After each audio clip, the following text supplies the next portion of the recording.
The Lord be with you. And with your spirit. A reading from the Holy Gospel according to Mark. Glory to you, O Lord. Chapter 9, verse number 2 to verse number 10. At that time, Jesus took with him Peter and James and John, and led them up a high mountain apart by themselves. And he was transfigured before them. And his garments became glistening, intensely white, as no fuller on earth could bleach them. And there appeared to them Elijah with Moses, and they were talking to Jesus. And Peter said to him, Master, it is well that we are here. Let us make 3 booths, one for you, and one for Moses, and one for Elijah. For he did not know what to say, for they were exceedingly afraid. And a cloud overshadowed them, and a voice came out of the cloud. This is my beloved Son. Listen to him. And suddenly, looking around, they no longer saw anyone with them, but Jesus only. And as we are coming down the mountain, he charged them to tell no one what they had seen until the Son of Man should have risen from the dead. So they kept the matter to themselves, questioning what the rising from the dead meant. The Gospel of the Lord. Praise you, Lord Jesus Christ.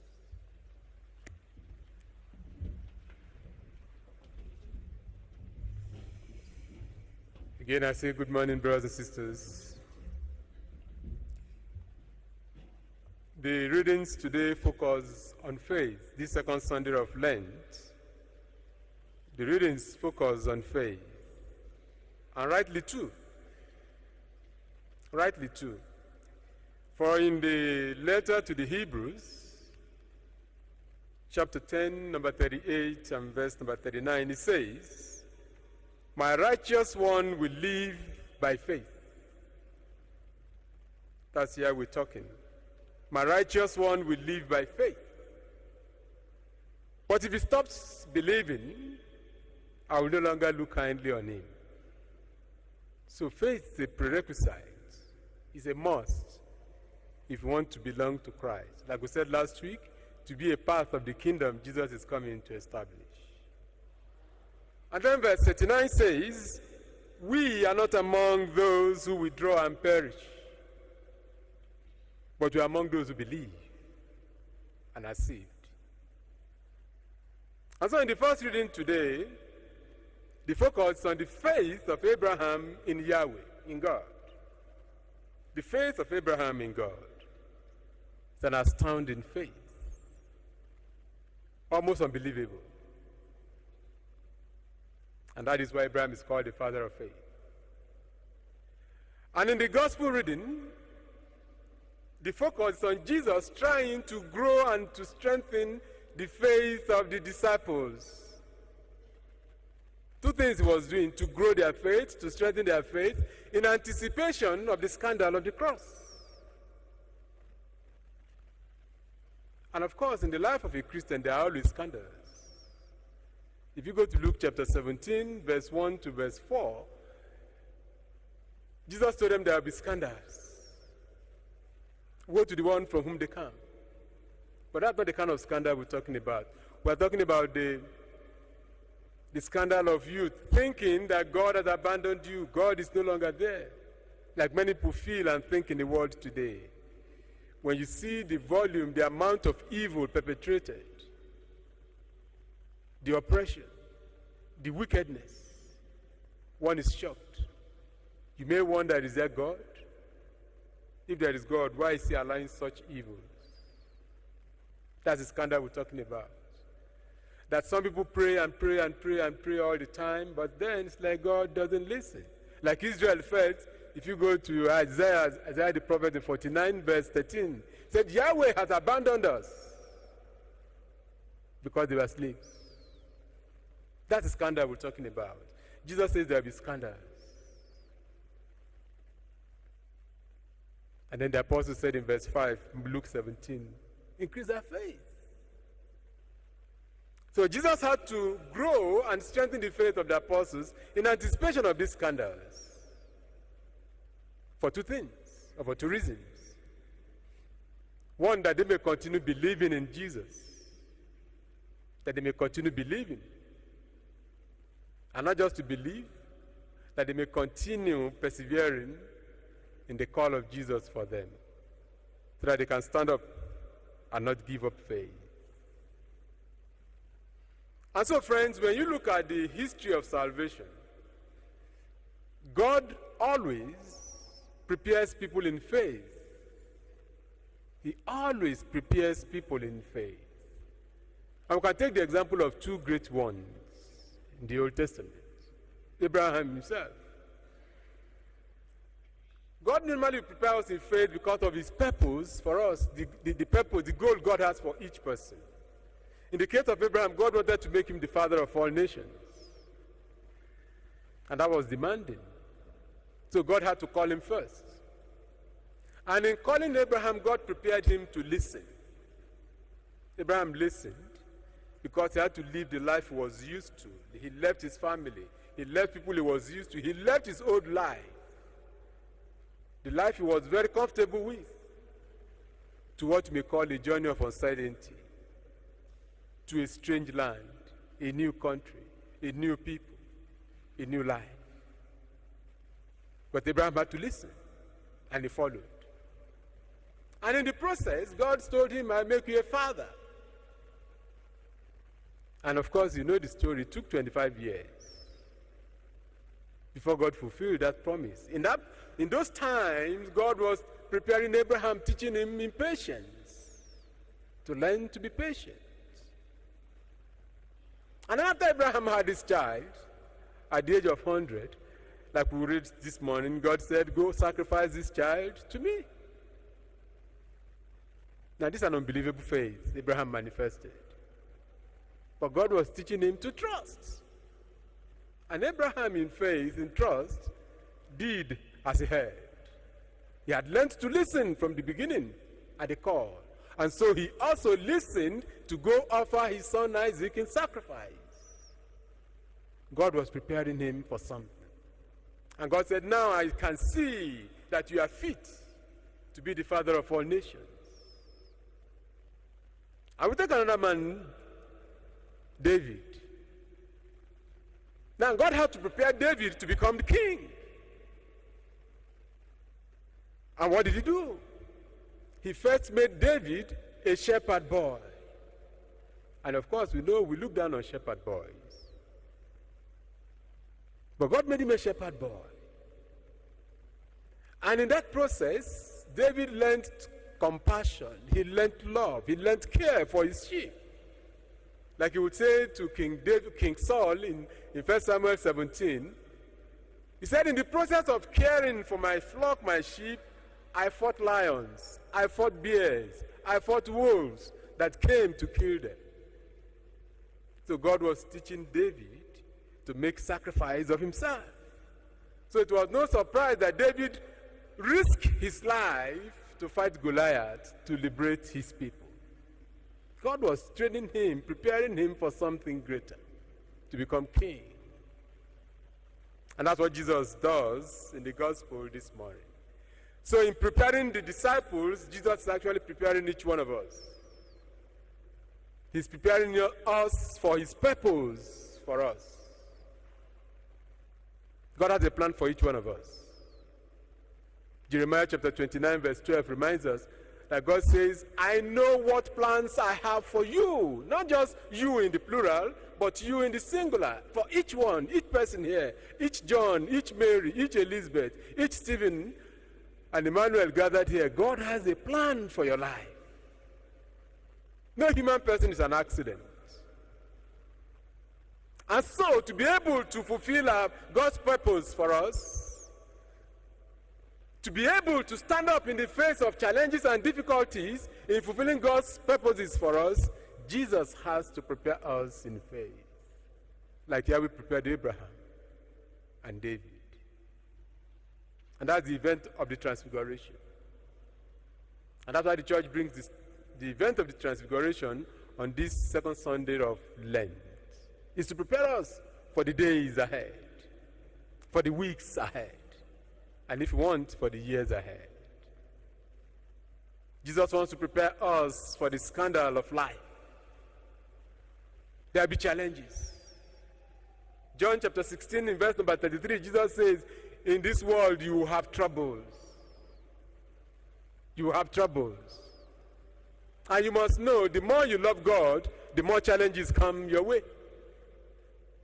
Jesus wants to prepare you for those challenges, for those trials, for those troubles. These are the cross of life. So Jesus is preparing us to be able to stand up to the cross. Remove the cross from human life, our lives are empty. And some people want to live lives without crosses. And of course, it's impossible. And what's the purpose of Christ for you? What's the purpose of Jesus for me? It's in Matthew 5:13 and 14. He says, you are the light of the world, you are the salt of the world. Can we meet up to that? Can we be light in the darkness in the world of today? Can we bring joy? Can we bring meaning into the sadness, the depressions, the meaninglessness people go through in life today? He says, you are the salt, you are the light. And he assures us, I'm with you always. Matthew chapter 28, verse 19, he says, I am with you always. So in that your situation now, Jesus is with you. In that your situation of loneliness, that you're feeling abandoned, Jesus says, I am with you. And that's why he's preparing us in faith, to be able to recognize him. Or in that marriage, you think this is not a marriage, this is a burden. Jesus says, I'm present with you. He's preparing us. That we may believe as Abraham believed. That we may trust in him as Abraham trusted in Yahweh. In John chapter 14 and number 1, Jesus says, you believe in God. He begins by saying, do not let your hearts be troubled. And friends, there are many things that gives us anxieties. Our health, the economy, the responsibilities we have to face every day. Jesus says, don't let your hearts be troubled. You believe in God? Say, trust in me. And that's the whole reason of the transfiguration. He wants you to learn to trust in him. And so Jesus reveals himself as the Son of God. And the Father affirms it that this is my Son. Mark chapter 9, number 7 says, this is my Son, listen to him. As you're experiencing the cross of life, betrayals of friends, betrayal of family members, and this is endless. As you experience the cross of rejection, you try to be kind, you try to be nice to people, they pay you back with badness or evil. That's a cross. Sometimes you are wondering, do I cut off from this person? Do I keep being good to people? Because each time I'm nice and good to people, I get negativity in return. Some of us are going through the cross of persecution. Maybe a nagging wife, maybe a bully husband. You know, a lot of marriages are hitting the rocks because of bullying from the husband. Or the husbands complain, the wives complain so much. Are you finding challenges with your marriage? Jesus says, trust in me. Some of us are going through persecutions in places of work, in places of studies. May not be much in your country here. If you come to my country, there are a lot of oppression and persecutions. The greater majority of mankind today is confused. The world is confused. Many countries are falling into recession. Our wisdom can't help us anymore. The knowledge of man is failing us. It did in 2020. Countries are going into recession again. Life is becoming tougher. Life is becoming more challenging.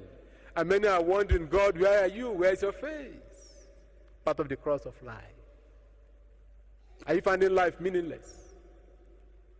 I always ask people, what is life all about? Wake in the morning, eat, go to work, go to school, come back, sleep, wake again, and it's the same thing over and over and over and over. For a few who want to have fun, like they say, enjoy, take fun, enjoy life. They drink, they party, they smoke, they drug. What is life? Jesus wants to give meaning to your life. He says, trust in me. So he's preparing us in faith. And he says, I am the Son of God. If the Son of God is present, the Father is present. John 10, verse 30, he says, the Father and I are one. And where Jesus is, he says to Thomas in John chapter 14, number 7, he says, if you see me, you see the Father. Where Jesus is, the Father is present. So bring to him your troubles. Bring to Jesus your problems. Bring to Jesus your fears. For you to do that, you need to trust in him. In Matthew 11:28 and verse number 29, he says, come to me, all you who labor and find life burdensome. Are you feeling depressed and frustrated? You have been trying to get a job, you have been trying some business, some investment that is not working. Jesus says, bring them to me. Involve Jesus in those things.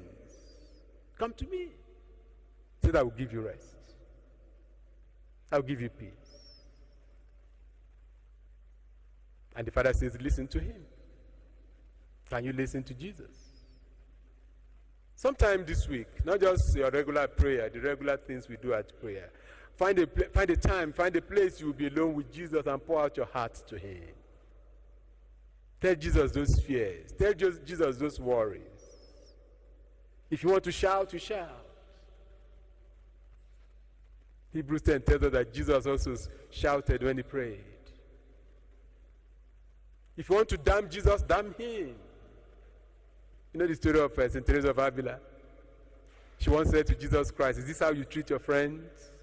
Sorry, St. Teresa of the Child Jesus. He said, is this how you treat your friends?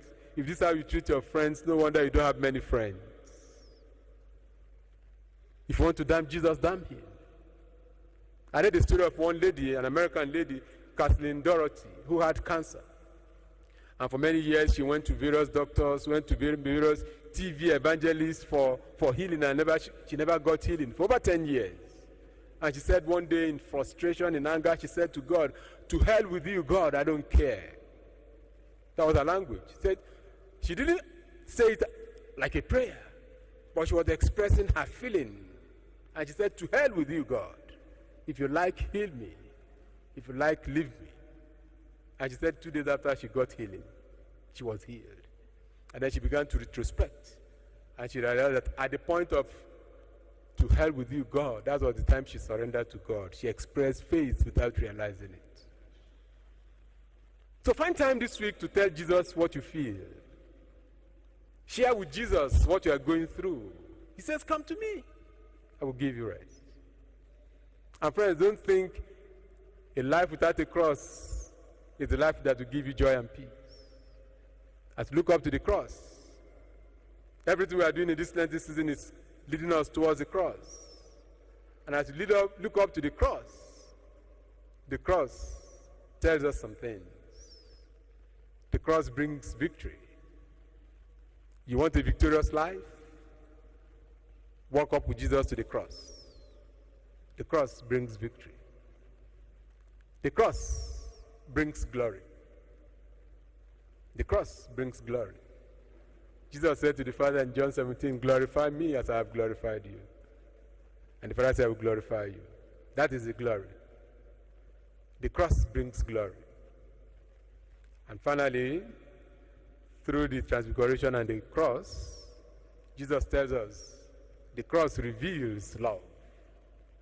In those pains you are going through, in those frustrations you are going through, in the burdens you are carrying, if you drop them with Jesus and ask him to carry it for you, you will experience the love of God. You will experience the mercy of God. In the name of the Father, and of the Son, and of the Holy Spirit.